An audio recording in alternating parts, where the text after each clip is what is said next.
সকলকে late update দেওয়ার জন্য দুঃখিত।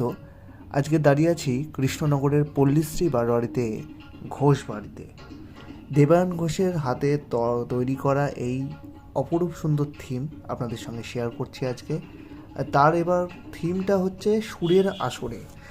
প্রথমত বলে রাখি, দেবায়নদা মেন কিন্তু যে ফোকাস দেয় পুজো, সেটা কিন্তু অন্নপূর্ণাতে। তো এবছর সে একটু ভাবনা চিন্তা করেছে সরস্বতী পুজোকে নিয়ে।